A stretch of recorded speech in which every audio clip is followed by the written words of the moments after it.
Hi, my name is Laura. I'm 23 years old, and I teach art. I recently got married to the love of my life, Norman. I considered him my friend, my brother, my son, and my husband. We loved to prank each other, even after we got married. For instance, one time I turned off all the lights in the apartment, dressed up as a monster, and scared the living daylights out of him when he came back from the store. Another time, he damaged my car.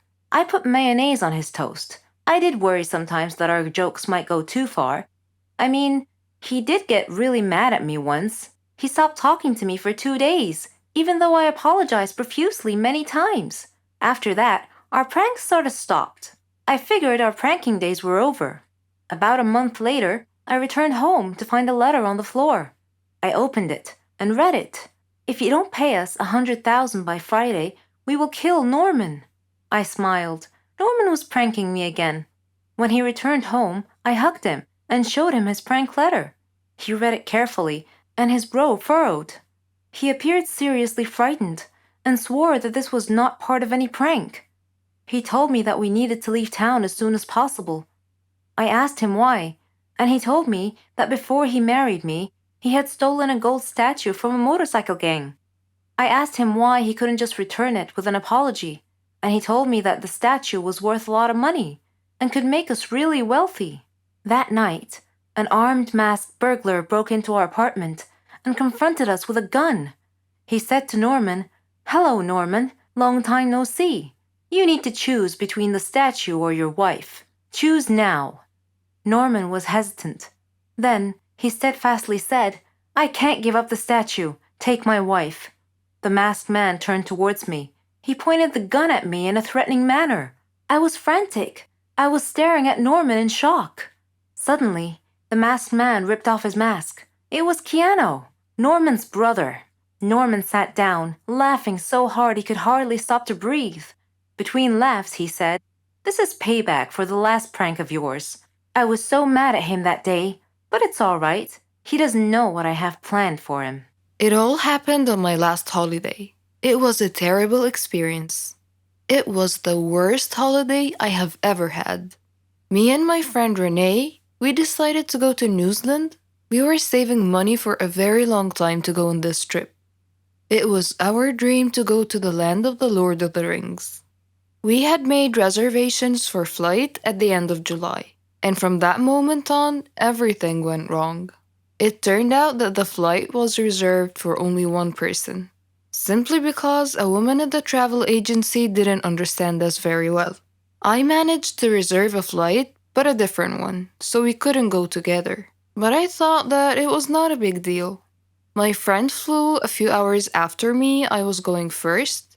When I arrived at the airport, I was very happy because that meant that my holiday has just started and that nothing else could happen.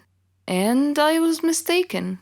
When the hour of my flight was coming, I queued up to the custom clearance. My passport was right, and the next thing I had to do was to go through the metal detector. When I was passing through, it started to beep. I was so scared. I was taken aside immediately, and I felt like a thief. It was terrible.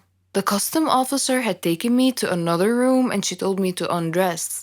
I tried to explain that I had a belly ring and maybe it was the cause of the beeping, but she didn't want to listen. I had to undress. They took my clothes somewhere else and I was standing alone in the middle of the room. I was shocked and stressed. The woman came back after about 5 minutes, which seemed to be ages for me. She gave me back my clothes, but I was not allowed to put them on. She checked me one more time with a small metal detector, which was obviously beeping in front of my belly ring. Of course, the custom officials went through all of my things, but they didn't find anything. I was late for my flight, so I had to wait for another one. My friend was supposed to meet me at the airport, and it was me who should be waiting for her. She was terrified that I was not there, but fortunately she decided to wait. After that horrible flight, we met at the airport and we went to our hostel. It turned out that we expected something different, but it was not that bad, and we were too tired to look for something else. New Zealand is the most beautiful country I have ever seen, and we loved everything about it. The people, their customs, their food, basically everything, and the entire environment. We spent 3 weeks there. We had a really good time, but when the time ended, we had to fly back home. I was a little bit scared. This time, I decided to remove my belly ring. We came to the airport about 3 hours before the departure time. At the entrance to the airport, we saw an older woman who had a large card with the word written on it with capital letters, Poland. So I came up to her and I started to speak in Polish.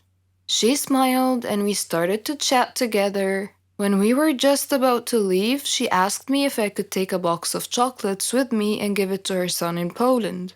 He was supposed to meet me at the airport because she would phone him.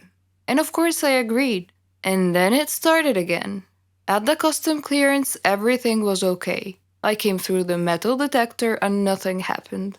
My passport was alright. I was almost free when the custom officer asked me about the chocolates. I said that it was given to me by the lady at the entrance and that her son is going to take it back at the airport in Poland. The custom officer asked me to open the box. I didn't want to agree as it was not mine, but I had to. It turned out that inside there were not chocolates, but cocaine worth $20,000. I was taken to jail. I spent 2 days there and then everything had been explained. I could come back home and the lady and her son were caught and also taken to jail. I don't have to explain why this was the worst holiday ever.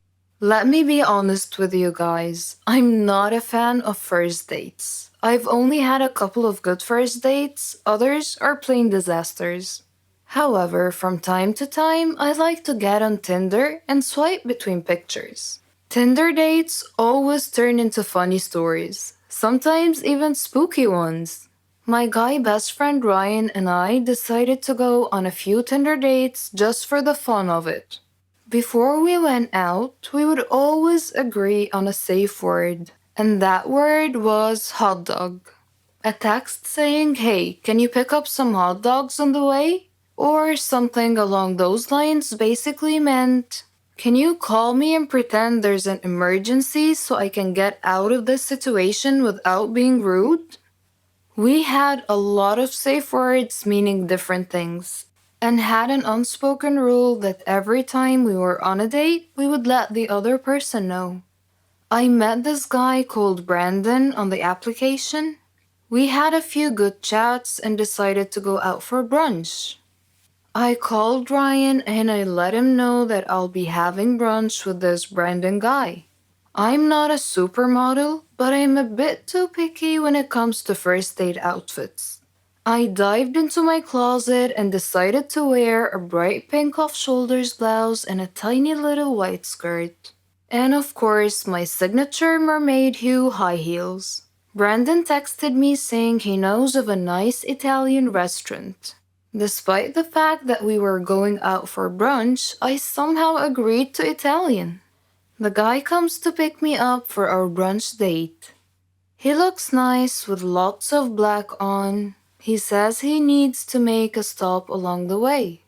I couldn't really seem to disagree. I mean, he clearly forgot to buy me flowers. So I say it's fine and he can make a stop along the way. He pulls up to a gravesite and I see people and I'm like, okay, maybe he's picking something up from someone, or maybe he works here and needs to do something. What was really going through my mind though is what the heck is he doing and why is he bringing me to a gravesite on a first date? I just waited in the car, especially since there's mourning people nearby and I'm wearing a bright pink outfit. He gets out of the car and opens up the passenger side door. I tell him something along the lines of, "I don't want to draw attention to myself and I'll just wait here." And he says something along the lines of, "Don't worry, you look great. They will love you." Despite my pink outfit and my high heels, Brandon was very well built. He was very tall and had broad shoulders. One could easily tell that he is into martial arts. So I wasn't very worried about my safety. However, I was really worried about his mental health. I'm not even kidding. I was so very curious about what on earth were we doing there at 10 a.m. on a first date. And who is they, as in, they love you. Okay, so the next part is a bit hard to define whether it was creepy, surreal, or a prank show.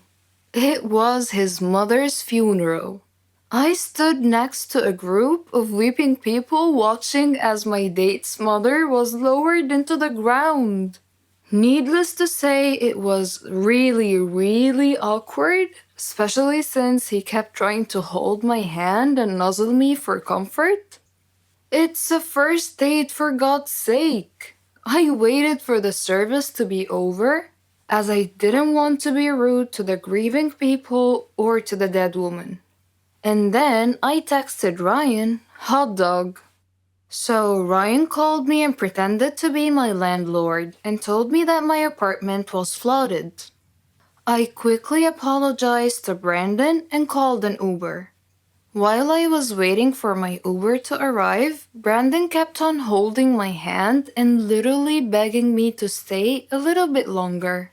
He also said we could still go out for brunch, but I politely said we could reschedule for another time. I think his cousins or something were standing too close. He told them that we've been dating for a few weeks and they should talk me into staying. I was so glad that my Uber finally arrived. I hopped inside the car like a freaking ninja. I called Ryan and asked him to come over. We stayed together, and honestly, I've never laughed as much as Ryan made me laugh that night. And guess what? Ryan and I realized we were actually in love a few weeks later. We gave up online dating and we've been together ever since.